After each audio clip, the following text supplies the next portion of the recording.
Okay.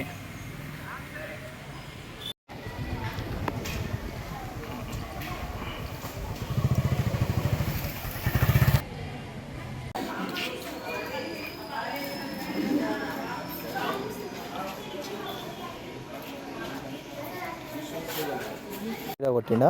ఎట్లా చేయలేబో నీకు వస్తలేదా? చెప్పు. ఇరిగిన చేతి మీద కొట్టిండా? సరే, ఇంకోళ్ళకి ఎడ కొట్టింది? నీకా? నీకేం చేసిండు తమ్ముడు? ఇది ఇట్లా అనొస్తలేదా? అన్న ఒకసారి. ఏం పేరు ఆయన పేరు?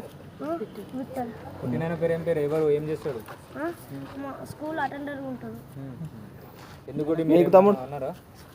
నేను సార్ అట్లా పోతున్నా, అంతా రూమ్ లోకి వచ్చి కొట్టింది అన్న. బ్యాగ్ ఇట్లా వేసుకొచ్చుకోలేదు, ఇక్కడ వేసుకోదు. నీకు నొప్పి లేస్తుంది ఇంట్లో? సరే, ఇంకోళ్ళు ఏడ కొట్టిండు? చూపి. నొప్పి ఉంది ముందుకి, చూపి.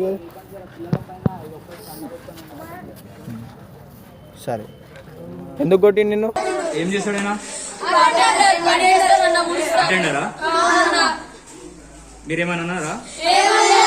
మరి మీకు ఎందుకు కొట్టిండు?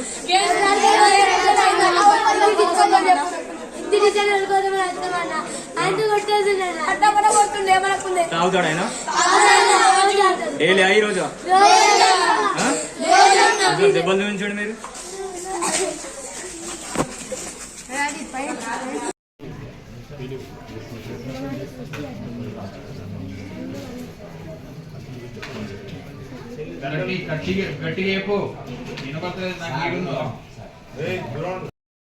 EO Kamareddy sir RDO Yellareddy గారు నిన్న పేపర్లో ఏదైతే సాక్షి ఈనాడు పేపర్లో ప్రచురితమైందో, ఇక్కడ పనిచేస్తున్న ఒక ఆఫీస్ సబార్డినేట్ విఠల్ గారు పిల్లల్ని పైన కొట్టారని చెప్పేసి వీడియో ఫుటేజ్ రావడం జరిగింది. దానిపైన ఈరోజు పేపర్లో కూడా రావడం జరిగింది.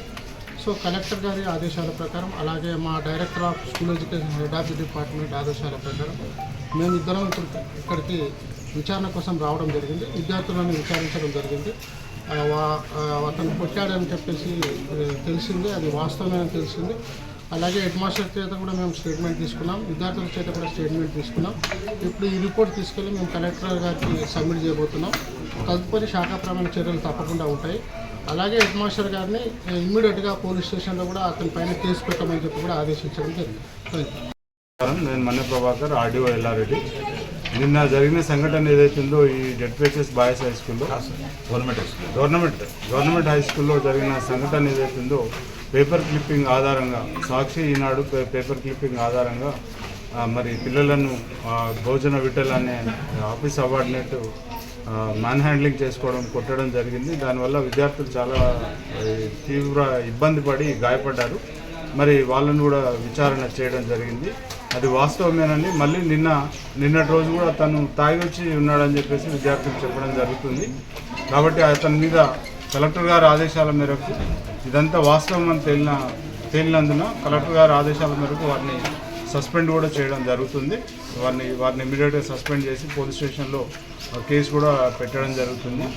ఫర్దర్గా నేను అందరినీ వేడుకుంటున్నాను, ప్లస్ అందరికీ రిక్వెస్ట్ చేస్తూ ఉన్నాను. నా అప్పీల్ ఏంటంటే, స్కూల్లో హెడ్ మాస్టర్స్ కానీ టీచర్స్ కానీ పిల్లల్ని మీ మీద నమ్మకంతో, ప్రభుత్వం మీద నమ్మకంతో స్కూల్లోకి పంపిస్తారు. మరి వాళ్ళని జాగ్రత్తగా చూసుకోవాల్సిన బాధ్యత కూడా టీచర్ల మీద మరియు హెడ్ మాస్టర్స్ మీద, పనిచేసే సిబ్బంది మీద ఉంటుంది. కాబట్టి ఈ మధ్యాహ్న భోజనం